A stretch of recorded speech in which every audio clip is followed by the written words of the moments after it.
what if, like, when the spirit leaves the body and breaks through, I guess what you might say, the veil or whatever, but that coming out, like, creates a rip.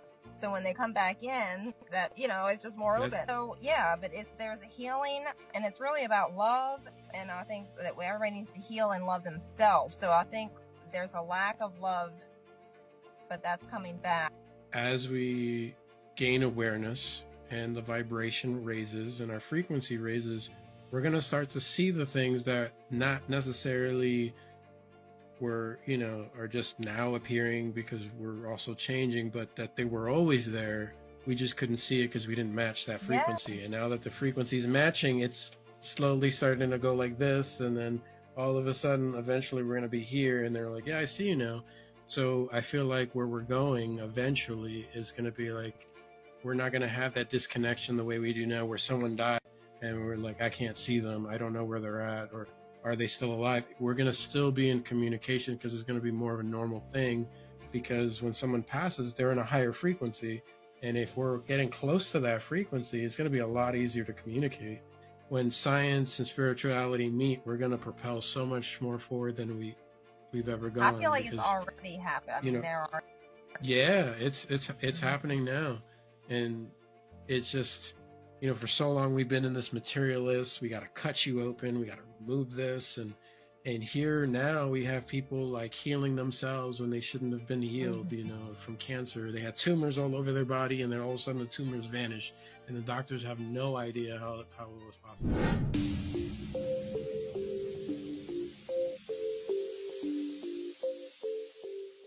Hey everyone, and welcome to the show. My name is Christian, and today I have a special guest. I have Leslie. She is UAP Society and Hello Alley Discord and YouTube channels, and she's a moderator for both.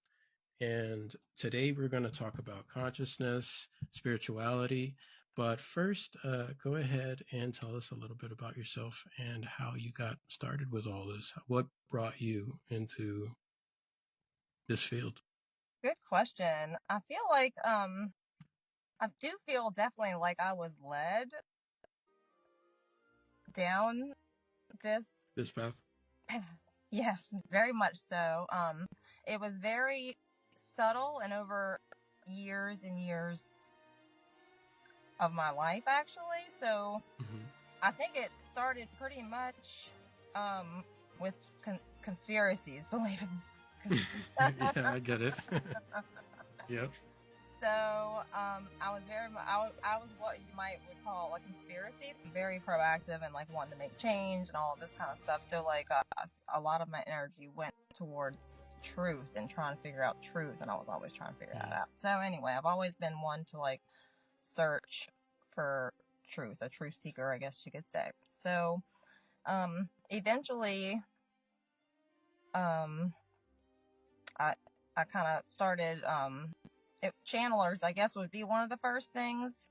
I could back it up because I did read a book of, by Betty J. Eady originally, and that's what I was introduced to the near-death experience. And she's actually kind of famous, cool, I guess, with the near-death experience. She's one of the older ones that have been like I'll have to look that up. Put her story out there early on.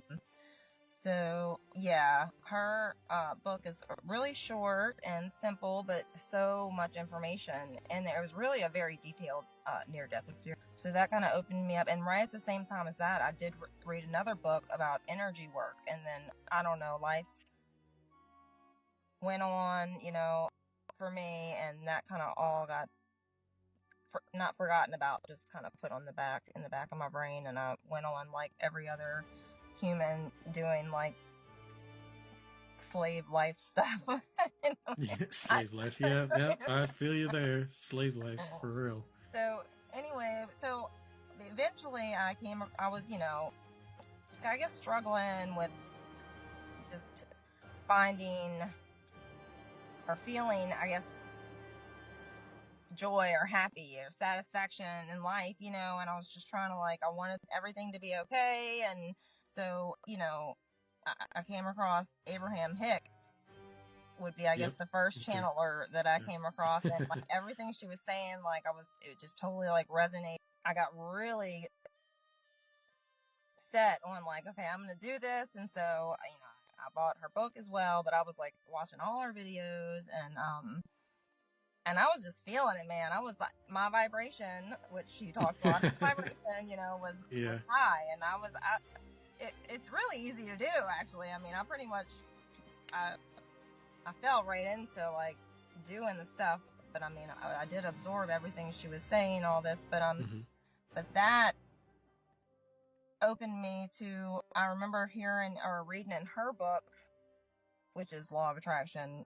I think it's titled The Law of Attraction. So, about Seth. Do you know Seth? Seth Speaks. And so, that, I had started by this time going to like bookstores and collecting books. Oh, and I was very obsessed. I say obsessed.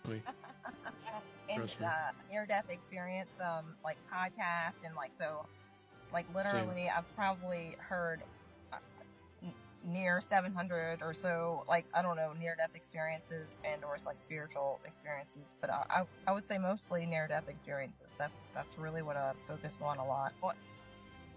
The channeled stuff that I was already doing the near-death experience. I was stopping at thrift stores, like bookstores, used bookstores, and looking in the spiritual section, and like I felt like books were just like finding me. I'm very much with the synchronicity. Like I was like on that train like fast. Like it started with 11/11 for me. So like, a couple years ago, I'm like starting to see 11/11 everywhere. It's coinciding with like my increase of vibration and frequency. I'm like I've had multiple, I guess, interesting experience. We're literally interfacing with like the universe and our thoughts. Like everything is our mind and our thoughts, and we're like creating with the way we feel and think and what we're focusing on, what we're ruminating about, and or it's, if you can control, you can like steer everything. But I feel like everybody's unconsciously doesn't realize that. I shouldn't say everybody, and I don't want to bulk any, but I feel like it's something that people need to learn or somehow figure out. Yeah, I get it. Change the world. You know what I mean? Yeah. We are like, no, that's accurate. We are love. We are a part. And science is starting to catch up now. Yeah. Yeah, I have a similar beginning story too. So it's just, I totally understand where you're